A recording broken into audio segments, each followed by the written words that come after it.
I almost sent him a message. I typed it out, deleted it, typed it again. I think about you became I hope you're well became I'm sorry became nothing at all. What could I possibly say? What words could bridge the distance between that rainy night and this empty evening? I closed the laptop without sending anything, but knowing he was out there, living his life, made my own life feel even smaller by comparison. August brought something unexpected. A letter arrived in the mail, handwritten, with no return address. My hands shook as I opened it. The handwriting was familiar, slanted and rushed. It was from Oliver. My heart pounded so hard I thought it might burst through my chest. The letter was short. He said he'd been thinking about that summer, about what happened between us, about how he'd left without really saying goodbye. He said he didn't regret it. Not exactly, but he understood now why it had to end. He said he'd been angry at first. Angry at me for pulling away. Angry at his father for never being there. Angry at himself for wanting something he couldn't have. But time had given him perspective. He wrote that he hoped I was happy, that I'd found whatever it was I'd been searching for. He didn't ask me to respond. He didn't leave a phone number or an email address. It was just words on paper. A voice from the past reaching forward to say one last goodbye. I read that letter 50 times. I kept it hidden in a book on my shelf, pulling it out late at night when I couldn't sleep. It was proof that I hadn't imagined everything, that the connection between us had been real, even if it was wrong. Sometimes I would hold the letter and cry, not from sadness exactly, but from the weight of everything I'd been carrying alone. September came, and with it, a decision I'd been avoiding. Richard called from overseas, his voice crackling over the bad connection. He asked if I'd made up my mind about joining him. He said the 6 months could turn into a year, maybe longer, if things went well. He said he missed me, that he wanted to make things work, that maybe distance had shown him how much our marriage mattered. I listened to him talk, and I felt nothing but a deep, aching tiredness. When he finished, there was silence on the line. Then I said the words I'd been too afraid to say for over a year. Richard, I don't think I can do this anymore. More silence. Then his voice, confused and hurt, asking what I meant. And I told him. Not about Oliver. I couldn't do that to either of them. But I told him the truth about everything else. That our marriage had been broken long before he left. That I'd been lonely for years. That I didn't know how to be his wife anymore. That I needed to figure out who I was, when I wasn't just waiting for someone else to come home. The conversation lasted 2 hours. There were tears, his and mine. There were accusations and apologies and long stretches of silence where neither of us knew what to say. By the end, we'd agreed to separate officially. He would stay overseas and finish his project. I would stay in the house until we figured out what to do with it. We would tell people we'd grown apart, that it was nobody's fault, that sometimes these things just happened. We would be civilized and mature about the whole thing. After we hung up, I sat in the quiet house and felt something I hadn't felt in a long time. Not happiness exactly, but something close to peace. Like I'd been holding my breath underwater for years and had finally broken the surface. The guilt was still there. Oliver's memory was still there. But there was also space now. Space to breathe. Space to think. Space to become someone new. October brought lawyers and paperwork and difficult conversations about dividing a life we'd built together. Richard was kind through it all. Kinder than I deserved. He never asked if there was someone else. Maybe he didn't want to know. Maybe he already suspected something, but chose not to dig deeper. We signed papers, split bank accounts, and agreed on who would keep what.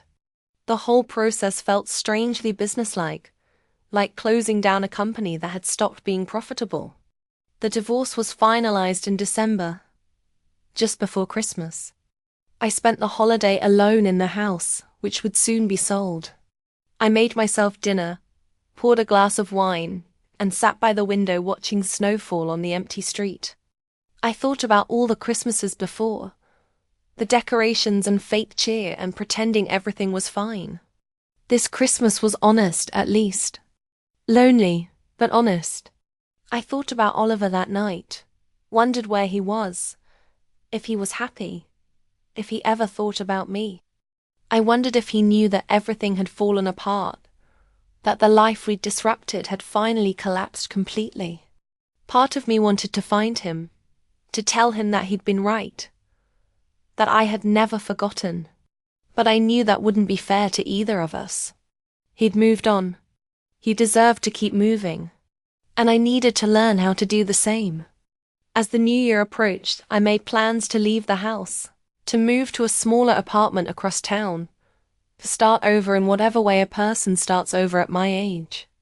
I'd packed up years of my life into boxes, sorted through photos and books and dishes, deciding what to keep and what to let go.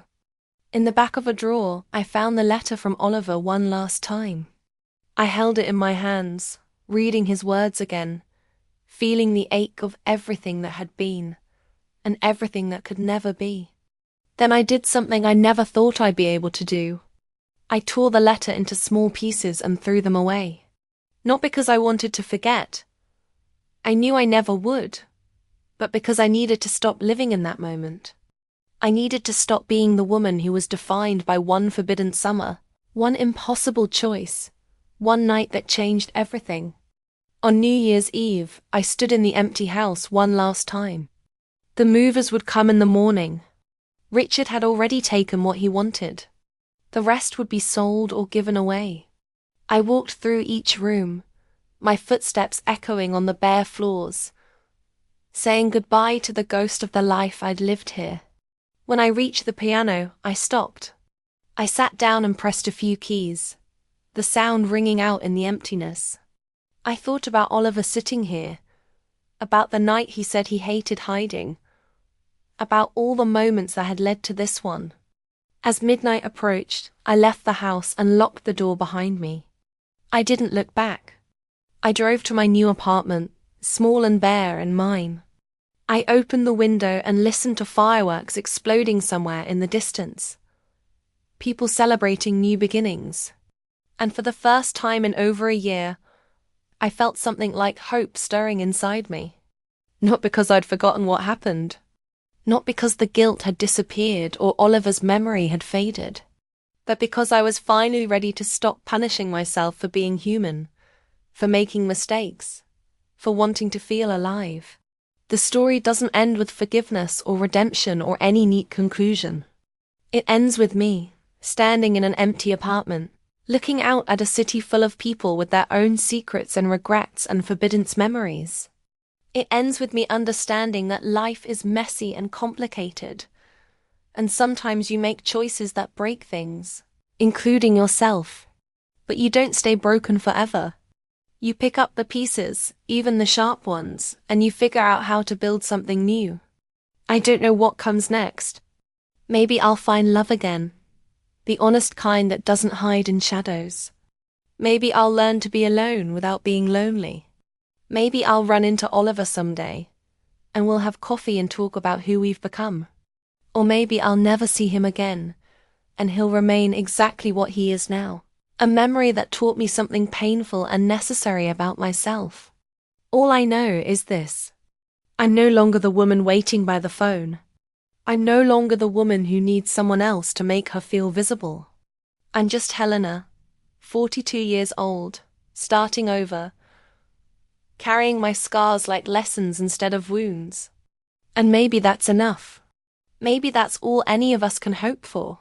To survive our own stories and come out the other side still breathing, still hoping, still here. A week later, Richard suggested we have a small dinner party to reconnect as a family. He wanted to show everyone how stable and perfect we looked from the outside. I agreed, smiling like a robot, wearing a mask of my own face.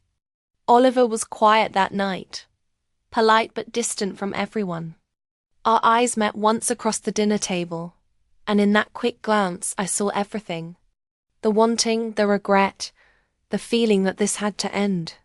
When everyone left, Oliver packed his bags. He didn't say a real goodbye. He just stopped at the door and whispered, "You'll never forget this, will you?" He was right. I never did. Months went by. The house became even quieter than before. Richard noticed I had changed, that I seemed far away. He tried to fix things with flowers, with vacation plans, with apologies that came too late to matter. But something inside me had already broken and shifted. Once you cross a line, you can never uncross. The ground beneath your feet never feels solid again. Sometimes I still think about Oliver. I wonder where he went, what kind of person he became, whether he ever forgave me or himself. I tell myself it was just a moment of weakness, that the storm has passed and everything is calm now. But every now and then, I'll catch my reflection in a window, and I'll see that night all over again. The laughter, the silence, the first touch, the moment when everything changed. And deep down I know that while the world kept moving forward, a part of me stayed frozen in that moment forever, stuck between guilt and desire, between punishment and memory. Because that's the cruelest truth about forbidden things. Once they wake you up, they never really let you sleep peacefully again. I used to think love meant being loyal, staying even when it hurt. Now I think it's about being honest, though I learned that lesson when it was already too late. I built my life on quiet lies, and it took just one night to show all the cracks hiding underneath. Maybe someday the truth will come out into the open. Maybe Richard will look at me and finally see what's been hiding right in front of him all along. Or maybe he already sees it and chooses to stay quiet the same way I once did. Either way, the story doesn't really have an ending. It continues like a song you can't stop humming even when you forget the words. If you're reading this, maybe you'll judge me harshly. Maybe you'll understand what I went through. Maybe you've stood at the same edge yourself, looking down at the wreckage of a choice that felt too good to resist in the moment. All I know is that once you've tasted something forbidden, it doesn't just fade away. It marks you permanently. That's the thing about secrets. You can bury them deep, ignore them completely, pretend they never happened. But they don't die. They live quietly in the spaces between your heartbeats, reminding you of who you were when nobody was watching. And for me, that reminder comes every single time I walk past the old piano, every time rain taps against the windows, every time the house feels too quiet and empty. Because in that silence, I still hear his voice, soft and certain, whispering that I wasn't invisible. Because in that silence, I still hear his voice, soft and certain, whispering that I wasn't invisible. The first year after Oliver left was the hardest. I threw myself into keeping busy. Anything to avoid thinking. I volunteered at the local library, joined a book club, took painting classes on Wednesday evenings. Richard seemed happy that I was finally doing things again. He thought I was healing from whatever sadness had gripped me. He had no idea I was just running from ghosts, only I could see. Winter came and went. Spring arrived with its cruel reminder that life keeps moving forward whether you're ready or not. The flowers bloomed, birds sang, and I felt nothing but emptiness. Richard tried harder during those months. He cut back on his travel, came home for dinner more often, even suggested we see a marriage counselor. I went along with it all, nodding and smiling, playing the part of a wife trying to save her marriage. But inside I was somewhere else entirely. I was trapped in that rainy night, in those whispered conversations, in the feeling of being truly seen for the first time in years. The counselor, a kind woman named Dr. Martinez, asked us questions that felt like tiny knives. When did you last feel connected to each other? What drew you together in the first place? Do you still want this marriage? Richard answered with confidence, talking about commitment and partnership, and working through rough patches. I sat there silent, My hands folded in my lap, wondering if I had ever truly known what I wanted. When Dr. Martinez turned to me, her eyes gentle but probing, I said what I was supposed to say. I want us to be happy again. But the words felt hollow, like reading lines from a script I didn't believe in. One afternoon in late May, I was at the grocery store when I saw someone who looked like Oliver from behind. Same height, same way of standing with his weight shifted slightly to one side. My heart jumped into my throat. My hands started shaking so badly I had to put down the apples I was holding. When the person turned around, it wasn't him. Just a stranger who looked nothing like Oliver up close. But the damage was done. I left my cart in the middle of the aisle and walked out to my car, where I sat gripping the steering wheel until my knuckles turned white, trying to remember how to breathe. That night, Richard found me crying in the bathroom. It was the first time he'd seen me break down since Oliver left. He held me awkwardly, patting my back like you would comfort a child, asking what was wrong. I told him I didn't know, but I just felt overwhelmed by everything. He believed me because he wanted to believe me. It was easier for both of us that way. He brought me tea and turned on my favorite movie, and I let him think he was helping. But the truth was suffocating me. It wrapped around my throat like invisible hands, getting tighter every day. Summer arrived, and with it came unexpected news. Richard's company was sending him overseas for a 6-month project. He was excited, talking about the opportunity and the promotion that would come with it. He assumed I would go with him, that we'd treat it like an adventure, a fresh start in a new place. But when he asked me directly, sitting across from me at the kitchen table with hope in his eyes, I couldn't say yes. The words stuck in my throat. I told him I needed time to think about it, that leaving everything behind felt too sudden. The disappointment on his face was almost unbearable, but not as unbearable as the thought of pretending for 6 more months in a foreign country where I'd have no escape. We argued for the first time in years. Real arguing, not the polite disagreements we usually had. Richard accused me of not caring about his career, about our future together. I accused him of never being there, of building a life that had no room for me in it. Words we'd been swallowing for years finally spilled out, ugly and raw and true. When the shouting stopped, we stood on opposite sides of the kitchen, breathing hard, staring at each other like strangers. And maybe that's what we'd become. 2 people who shared a last name and a house, but nothing else that really mattered. Richard left for his project in July. We didn't resolve anything before he went. We just agreed to take a break and figure things out when he returned. The house felt enormous without him, every room echoing with silence. I should have felt relieved, but instead, I felt more lost than ever. I was 42 years old, living in a house full of furniture and memories, with no idea who I was supposed to be. It was during one of those long, empty evenings that I did something I'd been avoiding for months. I opened my laptop and searched for Oliver on social media. My hands trembled as I typed his name. Part of me hoped I wouldn't find him, that he'd disappeared completely, and I could keep him frozen in my memory exactly as he was. But there he was. His profile picture showed him smiling at a beach somewhere, sun-bleached and happy. My heart clenched painfully in my chest. I scrolled through his photos like someone starving. There he was at a concert. There he was hiking with friends. There he was at what looked like a graduation ceremony. He'd finished college. He'd moved on. He looked free in a way I'd never seen him look when he lived in my house. I felt a strange mixture of happiness for him and devastating sadness for myself. He had escaped. I was still trapped.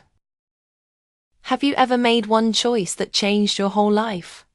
One decision that you wish you could take back but also can't imagine never making? This is my story about that kind of choice. My name is Helena. I'm going to tell you about the night that turned my peaceful life upside down. It happened on an evening that started like any other. There was dinner, some laughing, and a movie playing quietly in the background. It was just me and my stepson Oliver at home, trying to enjoy a normal night together. But underneath the calm surface, something strange was building. It was like a feeling I couldn't explain, something restless and heavy that both of us carried inside. That night started something I've spent years trying to push out of my mind. But no matter how hard I try, it stays with me like a shadow I can't shake off. I live in a house that used to feel full of life. There was the smell of fresh coffee every morning. People talked about things that actually mattered. 2 people lived here who thought they would be together forever. But that summer, my home felt more like a place where people just waited. It was quiet, empty, and time seemed to move so slowly. My husband Richard was never really there. He was always traveling for work, going to meetings in other cities, staying in hotels far away. He would call me sometimes, his voice polite and distant, saying he'd come back soon. But we both knew that soon had turned into months and even years. Our marriage had become more like a business arrangement. We paid bills together, cleaned the house, said nice things when we needed to, and slept in the same bed without actually being close. I felt so alone, like loneliness had become another person living in our housetop, and Oliver arrived. He was Richard's son from his first marriage. He was 21 years old, tall and quiet, with a way of making people comfortable around him. He came to live with us while he figured out his college plans and searched for a job. I thought it would only be for a few weeks, just helping him get started before everything went back to normal. I never imagined how quickly those few weeks could turn into something I never expected. At the beginning, everything seemed completely normal. We were just 2 people sharing a house politely. We watched movies from long ago, ate snacks together late at night, and sometimes went jogging early in the morning when neither of us could sleep. We talked about many things like books we enjoyed, music we liked, and the big world outside our home. He asked me questions about when I was young, and I found myself smiling, remembering happy times I hadn't thought about in so long. It all felt safe and innocent. At least that's what I told myself. But then one night, everything changed. Richard called to tell me he had to stay away for another whole week. He said some unexpected work meetings came up, as if that excuse could fix all the years we'd spent apart. I poured myself some wine and sat down on the couch, watching the TV flicker in the dark room. Rain was falling outside, soft but steady. That's when Oliver came downstairs. His hair was still wet from taking a shower, and his grey sweatshirt stuck slightly to his body. He looked relaxed, maybe too relaxed. He sat down across from me without saying anything at first. His eyes seemed different somehow, like he was studying me. Then, in a casual voice, he said something that made my heart beat faster. He said, "You look lonely." I laughed nervously and told him I was just tired. But he didn't look away. His eyes stayed on me in a way that made me feel strange and confused. He noticed little things about me. The perfume I was wearing, the book sitting next to the couch, the quiet music playing in the room. His attention wasn't just friendly anymore. It felt deeper, like he was searching for something. Like there were words he wanted to say but couldn't. When he finally spoke again, he said, "I don't think Richard treats you right." Time seemed to stop. I should have told him to be quiet. I should have left the room. But instead, I just sat there frozen because a part of me had been waiting for so long for anyone to actually see me, to notice I existed. That night we stayed up talking until the sun came up. We talked about his childhood and mine. We talked about how life sometimes feels like you're acting in a play that someone else wrote, just saying lines that aren't really yours. He told me he never felt like he belonged anywhere, that he was tired of being forgotten by the people in his life. I told him the truth about how lonely my marriage had become, How much I missed the old Richard who used to listen and care about what I said. As the hours went by, our conversation changed into something different. The air between us felt heavier and quieter. When he reached over and took my hand, I didn't pull it away. When he said my name in a whisper, my body reacted with a shiver. When he kissed me, my brain screamed that this was wrong. But wanting something doesn't care about what's right or wrong. For the first time in years, I felt truly alive inside. And in that moment, that feeling was strong enough to push away all the guilt. When morning came, reality hit me like a punch. The sunlight came through the windows harsh and bright, making everything clear. I couldn't even look at Oliver. I told myself it was just a mistake. Something stupid that happened when I wasn't thinking clearly. Something I could forget if I tried hard enough. But the heart remembers things the mind wants to erase. I tried to build walls between us again. I stayed away from him, kept my words short and cold, controlled every movement I made. But Oliver wouldn't let me push him away. He would brush his hand against mine when he handed me a cup. He left small notes near my books. He looked at me like he could read every thought I was trying to hide. It scared me because that hunger in his eyes was the same hunger I felt inside myself. One night he whispered to me, "Don't you feel more alive when we're together?" And the truth was, I did. Not in a safe or right way, but in the kind of way that reminds you your heart is still beating. It wasn't real love, not the peaceful, lasting kind I used to believe in. It was a wild craving, a reckless escape from years of feeling nothing. Every touch, every secret conversation pulled me further away from the life I was supposed to be living. I started seeing myself in pieces. There was the woman who cooked meals and smiled at the neighbors. There was the woman who waited for phone calls from a husband who barely noticed when she wasn't there. And there was the woman who had tasted something forbidden and couldn't forget how sweet it was. I hated that woman. I was jealous of that woman. I was that woman. Days turned into weeks. The guilt was always there, but so was the pull toward Oliver. The secret looks we shared became longer. The touches became braver. He would sneak into the kitchen after midnight just to stand near me. We spoke in whispers, scared that even the house itself might tell our secret. Sometimes I would watch the door, half expecting Richard to walk in and see everything fall apart. But he never did. He was too busy living his life somewhere else, thinking everything at home was perfectly fine. And maybe for a while I convinced myself it was fine too, that I could keep these two separate worlds from touching each other. But secrets are like rotten wood. They start small with a missed phone call, a different tone in your voice, an unfamiliar smell, and before you know it, the truth starts showing through everything. One afternoon, I found Oliver sitting at the piano. He wasn't playing music, just pressing random keys, looking lost in his thoughts. When I asked what was bothering him, he said quietly, "I hate hiding." I told him hiding was safer, that what we had couldn't survive if people knew.